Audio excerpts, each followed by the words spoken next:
नमस्कार प्यारे बच्चों, कैसे हो ग्राम विकास अधिकारियों। बड़े ही कल से कमेंट चल रहे थे, बोले अब तो तुम तो रहोगी कमारी, पेपर देखकर हिल गया है ग्राम विकास अधिकारी। चलो ये तो चलता रहता है। सबसे पहले ग्राम सेवक के पेपर की हम चर्चा करते हैं, फिर जिनका एसआई का क्लियर हो गए फिर हम उनकी थोड़ी सी 2 बातें कर लेते हैं, आगे क्या करना है ये भी 4 बातें कर लेते हैं, ऐसे टोटल हम 10 बातें कर लेंगे। देखो बच्चों, आपने तैयारी की होगी, अच्छी तैयारी की होगी। पेपर अगर हम टफ की बात करें तो पेपर तो एवरेज होगा ही भी। वही बात है, मैं हमेशा ही कहता हूं कि पेपर तुम्हें पास करने के लिए नहीं लिया जा रहा, पेपर तुम्हें फेल करने के लिए लिया जा रहा है। तो 10 लाख 12 लाख स्टूडेंटों में उसे जब 4000 3000 स्टूडेंट छांटने हैं तो वही पेपर तो उस हिसाब का बनाएगा वो। तो पेपर एवरेज अगर पेपर की बात करें किस प्रकार का था, राजस्थान जी के कोई टफ नहीं था, ना कल्चर टफ थी ना ज्योग्राफी टफ थी, हिस्ट्री तो चलो इसमें थी नहीं, 2-3 क्वेश्चन थे। जीके कोई टफ नहीं था। अब मैं कह दूं मेरे करवाए में आए तो सबके करवाए में आए जीके के अंदर। अगर आप राजस्थान ज्योग्राफी मेरा 4 घंटा का वीडियो और 19 वीडियो पड़े हैं कल्चर के और 7 महाद्वीपों के, वो वीडियो भी देख लेते हो तो लगभग 90% उसमें से मिल जाएगा आपको। तो सबके करवाए मिल जाएगी, इसमें कोई बड़ी बात नहीं है। बात ये आती है मैथ की, तो मैथ के 10 में से 5 क्वेश्चन ही बच्चा कर सकता था ग्राम सेवक की तैयारी करने वाला। 5 कोई बीएससी के स्टूडेंट की तो मैं कह नहीं सकता, बाकी नहीं कर सकता था। यानी 5 क्वेश्चन हमें तो गणित ने लूटा और कसर जो है वो हिंदी और कंप्यूटर ने भी नहीं छोड़ी। हमें तो अपनों ने लूटा, कसर गैरों ने भी नहीं छोड़ी। तो अब बात करें हिंदी का मैंने देखा है और हिंदी भी मुझे भी आती है। और हिंदी के भाई साहब 10 में से 10 के 10 टेंडर के क्वेश्चन, यानी ऐसे नहीं है कि नेगेटिव मार्किंग नहीं है, मुंह उठा के चल दिया कि मेरा तुक्के से हो जाएगा, ऐसा नहीं था, ऐसा पेपर कतई नहीं था ये। तो इसके अंदर 10 के 10 टेंडर के थे, लेकिन 5 बड़े ही शानदार क्वेश्चन थे। अगर ऐसे आदमी हिंदी को नॉर्मल लेके करके आए तो उसके 5 से ज्यादा सही नहीं हो सकते। कंप्यूटर के भी 2 से 3 क्वेश्चन टफ थे, यानी 20 क्वेश्चन ऐसे थे जो हर स्टूडेंट को नहीं आ सकते थे इसके अंदर। बात अगर मैं मेरिट की करूं तो मैं इस पेपर की तुलना कर रहा हूं पीछे आरएस प्री के पेपर से। सेम टू सेम, एम to same, SO as it is उसके जैसा ही लेवल इसका था, जैसा लेवल। जबकि आरएस प्री के अंदर तो सिर्फ जीके ही तो था, जीके जीएस ही तो था। ग्राम सेवक बनने के लिए उसे इंग्लिश भी आनी जरूरी थी, हिंदी भी जरूरी थी, मैथ भी जरूरी थी, रीजनिंग, ये पास करने के लिए। जबकि आरएस के अंदर तो जीके से पास हो रहा था उसका, करंट और जीके से। चलो मैथ रीजनिंग थी लेकिन न आए तो भी प्री उसका हो जाता है। इन दोनों पेपर की तुलना करो, आरएस में कितने लेवल के बच्चे बैठते हैं और गहन अध्ययन करते हैं उसका, फिर भी उसकी मेरिट 45 आरएस की।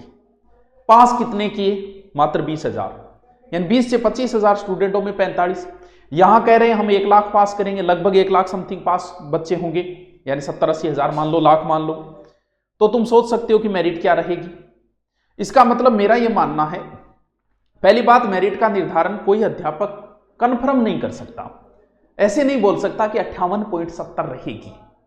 मेरिट का निर्धारण जो भी अध्यापक करेगा वो अमूमन की जाती है। यानी मैं मानता हूं कि जो 50 के लमसम है, कितने के? 50 के, जिसका 50 कट छट के जिसके 50% बच रहे हैं, कट छट के तो इसमें नेगेटिव है ही नहीं, जिसके सही 50 बच रहे हैं वो अच्छी दौड़ के अंदर है। 60 वाले तो निश्चित होकर बैठे, उन्हें तो मेहनत की तैयारी टेंशन लेनी नहीं है। 50 का मतलब ये हुआ कि 45 भी रह सकती है, जो जनरल ओबीसी की मेरिट 55 भी रह सकती है। ये 50 एक बीच का आंकड़ा है। ऐसे नहीं कह सकता आप, कोई कहे गुरुजी मेरे 49 बने तो मेरा बताओ थे तो 50 बोले। 49 वाले का भी हो सकता है, 52 वाला भी रह सकता है, क्योंकि 50 के अमूमन का मतलब 45 55 इसके मध्य को रहेगी। 50 के ऊपर है उस बच्चे को मैन की तैयारी। अब बात है कि सर मैन का अभी तक स्लिप, और ये मेरिट सबसे पहली जरूरी चीज क्या है, सरकार पता नहीं क्यों ग्राम सेवक के मेन पेपर से पहले अगर सरकार पटवार का रिजल्ट जारी कर देती है और पटवार वालों को अगर ज्वाइनिंग दे देती है तो 5,000 बच्चे, वो भी तो इसके अंदर है, वो इंटेलिजेंट है सारे जो पटवारी लगेंगे, वो बच्चे 5,000 अगर मैन का पेपर नहीं देते हैं तो उनमें मैन के सिलेक्शन के और चांसेस बनते हैं। सरकार अगर रीट वालों को ज्वाइनिंग दे देती है तो भी और नीचे आ जाएगी मेरिट। किसकी? प्री की तो जो होनी है वो नहीं, मैन की बात करते हैं। सरकार से ज्यादा इसको करवाओ कि जल्दी से जल्दी पटवार का रिजल्ट घोषित करके और उन्हें ज्वाइनिंग दो, क्योंकि 5,000 वो बच्चे वरना फिर दोबारा यहां फंसेंगे और दोनों जगह करके, और वही समस्या आएगी बेरोजगारों की। इससे अच्छा है कि उनको ज्वाइनिंग मिल जाए, 5,000 कम से कम नए तो लगे, तो उनको ज्वाइनिंग मिलती है। तो ये मान लो कि जिस बच्चे का प्री क्लियर हो गया है, जैसे तैसे हो जाएगा, जिसके बस के 50 से ऊपर बच रहे हैं, उसके ग्राम सेवक बनने के बहुत अच्छे चांसेस है। अब बात है कि सर हम मैन के लिए क्या पढ़ें। देखो भाई, लगभग मान के चलो कि प्री वाला ही रहना है लगभग, लेकिन फिर भी ये होता है कि मैं मैथ पढ़ूं नहीं लगी तो जीके तो रहना ही रहना है, जीके तो हटना ही नहीं किसी सूरत में। अपना डेड जीके मजबूत कर, जीके को मजबूत बना जीके। और दूसरी बात सर, बहुत सारे बच्चे सुबह कल से कॉलिंग शुरू हो गई थी कि सर ग्राम सेवक मैन का बैच। देखो बच्चों, जिन बच्चों ने हमारे प्री का कोर्स ले रखा था, सिलेबस यही रहना है, हम किसी भी बच्चे का प्री का कोर्स मेन एग्जाम तक नहीं हटाएंगे। हमारा आपके साथ एक जुड़ाव है भावनात्मक, वो हमेशा रहेगा। आप एक बार हमसे जुड़ गए, हाँ हमने प्री का लेके ही लिया था, हमने प्री का कह के ही आपको कहा था कि प्री तक आपका रहेगा कोर्स, लेकिन नहीं, आप जो बच्चे हमारे प्री के में थे वो प्री का कोर्स उसको दोबारा रिपीट करो, उसको पढ़ लो, आपके मेन तक आपका सिलेबस नहीं हटाया जाएगा। जो बच्चे नए पढ़ना चाहते हैं कि नहीं सर, उनके लिए हम जो है वो न्यू ईयर पर कोर्स लॉन्च कर देंगे, किसका, ग्राम सेवक मैन का।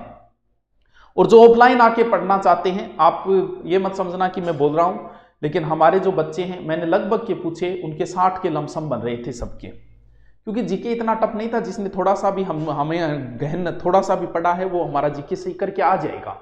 और वो नहीं आ रहे, वो तो किसी को नहीं आ रही, कोई चिंता करने की बातें वो तो नहीं है। और ऑफलाइन जो बैच है वो आप कभी भी आ सकते हो, लेकिन न्यू ईयर से शुरुआत किया जाएगा ऑफलाइन बैच।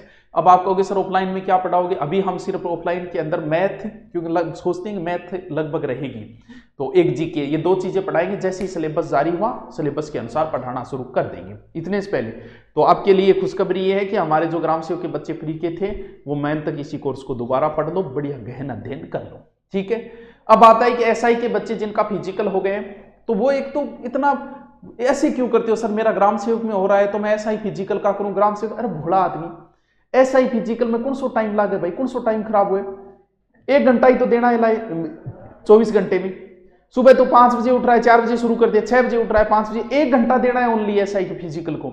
शाम को तेरी मर्जी है तो आधे घंटे घूम के आ जाए, 1 घंटे कर ले, लेकिन 1 घंटा भी अगर तुम एसआई को दे देते हो, 1 घंटा ही मांगता है ऐसे, यार मैंने भी तो फिजिकल की तैयारी की है, कोई नई क्रेड बिन बताया कि मेरी फिजिकल 1 घंटा देते हो, सुबह सुबह 1 घंटा जाया करता हूं मैं नेहरू गार्डन हो जयपुर को बैठे वहां अच्छा गार्डन है, वहां सारी फैसिलिटी मिल जाती है दौड़ की और की, तो 1 घंटा दे दे यार, फिर भी नहीं होता तो 1 घंटा पहले उठ ले, शाम को जा तो जाइया करिए दौड़ कूद, तो इसमें कहां करें, उसकी फिजिकल की तैयारी कर, ग्राम सेवक में तेरे अच्छे बन रहे, ग्राम सेवक की तैयारी जारी रख, उसकी फिजिकल सिर्फ 1 घंटे देने, तो इसमें क्यों माहौल बना रहे हो, सुन मेरा फिजिकल भी हो रहा है, ग्राम सेवक में किसकी तैयारी करूं, अरे तो फिजिकल में क्या तैयारी करनी है बेटा, 1 घंटा 1.5 घंटा घूम के आना है, घूमा, स्वास्थ्य भी बढ़िया हो जाएगा।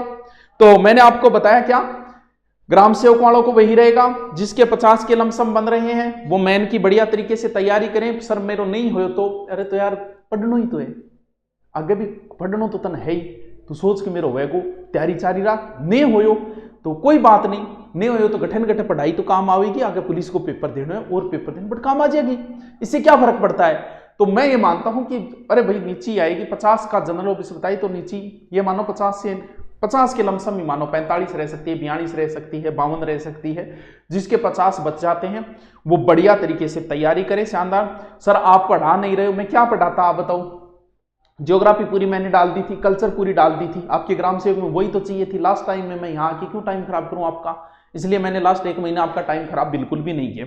अब कुछ वर्ड हिस्ट्री के टॉपिक डालने आरएस मैन के लिए वो मैं डाल दूंगा। तो ठीक है बच्चों, किसी के आप फिर भी कोई समस्या हो तो कमेंट कर देना, हम बता देंगे। और चलो पटवार के रिजल्ट के लिए थोड़ी सरकार पे प्रेशर डालो, पोस्टें वगैरह डालो आप, ताकि रिजल्ट आ जाए तो इससे आपको फायदा मिल जाएगा, पटवार वालों को ज्वाइनिंग मिल जाए तो इसका और नीचे आ जाएगी मेरिट मैन की। चलो ठीक है बच्चों, कल मिलते हैं फिर, ओके थैंक यू।